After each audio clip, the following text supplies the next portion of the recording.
गेली 15 वर्ष ह्या शहराचा शिवसेनेचा संपर्क प्रमुख मी काम करतोय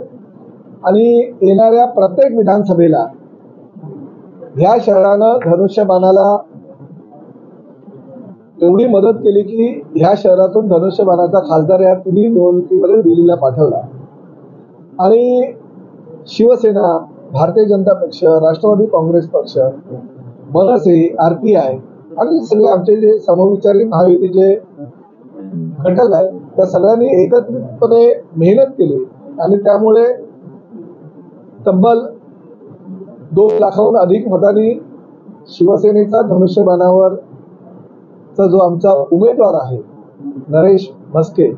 यांना दिल्लीमध्ये आपण पाठवल्याबद्दल सगळ्या मतदारांचं मी मनापासून या शहराचा शिवसेनेचा संपर्क प्रमुख म्हणून आणि मुख्यमंत्री एकनाथ शिंदे यांच्या वतीने मी आभार व्यक्त करतो की त्यांनी आमच्यावर जो विश्वास दाखवला तो विश्वास सार्थ करू आणि पुढील 5 वर्षाच्या कार्यकाळामध्ये या मीरा भाईंदर शहरामध्ये जास्तीत जास्त विकास कामं आम्ही आमच्या खासदार आणि आमदार म्हणून मी असल्यामुळे जास्तीत जास्त मोठ्या प्रमाणात तो विकास करू। आज महापालिका आयुक्त संजय काटकर यांची भेट आम्ही सगळ्या शिवसेनेच्या शिष्टमंडळाने घेतली। आमचे सर्व पदाधिकारी आणि नगरसेवक नगरसेविका उपस्थित होते। प्रामुख्याने शहरामध्ये जी विकास कामं चालू आहेत, मुख्यमंत्री एकनाथ शिंदे साहेबांनी ज्या पद्धतीने ह्या निधी मीरा भाईंदरला दिला आणि त्या निधी जो दिल्यामुळे विकास कामं 3000 कोटी रुपयाची चालू आहे, परंतु बरीच कामं जी आहे काही अडचणींमुळे बंद पडली आहेत, तर काही कामं सुरुवात झालेली नाही, तर काही कामं सुरुवात झालेली आहे परंतु संथ गतीने चालू आहे। बाकीचे विकास कामं तर होत राहतील, परंतु शहरामध्ये प्रामुख्याने रस्ते जे खोदून ठेवलेले आहेत त्यावर फारच मुख्यमंत्री सुद्धा आक्रमक झाले होते। त्यांनी 3 वेळा आयुक्त श्री संजय काटकर यांना फोन केला आणि ही कामं पावसाळ्यापूर्वी करायचं सांगितलं होतं, परंतु अद्यापही काही कामं बऱ्याच अंशी कामं ही पूर्ण झालेली नाहीत। आज आयुक्तांकडे त्या संदर्भात बैठक झाली आणि या बैठकीमध्ये प्रामुख्याने रस्ते, बाळासाहेब ठाकरे कला दालन, इंदिराबाई बाबूराव सरनाईक कॅशलेस हॉस्पिटल जे चालू झालेलं आहे, उद्घाटन झालेलं आहे, परंतु अद्यापर्यंत जशी पाहिजे तशी सेवा रुग्णांना त्या ठिकाणावरून मिळत नाही।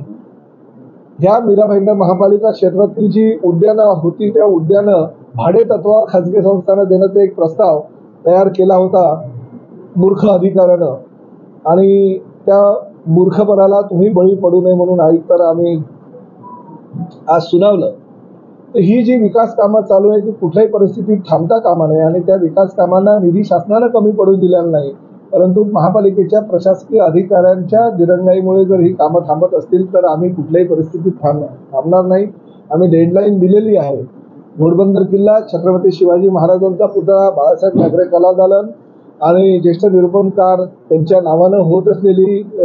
वास्तू याचं उद्घाटन 15 ऑगस्ट पूर्वी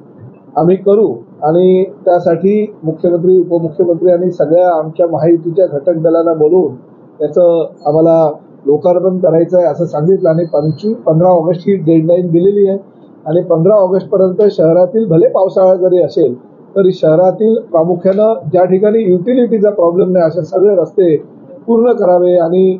जर रस्ते पूर्ण केले नाही तर नाईलाजानं आम्हाला आंदोलनाची भूमिका घ्यावी लागेल अशी परखड भूमिका ह्या शहराचा आमदार म्हणून मी घेतलं आणि आयुक्तांनी ह्या सगळ्या कामांची डेडलाईन जी आहे ती 15 ऑगस्ट दिलेली आहे। ती 15 ऑगस्टपर्यंत जी कामं बंद आहेत ती सुरू करू, जी कामं चालू आहेत ती अतिशीघ्र गतीने चालू करून ती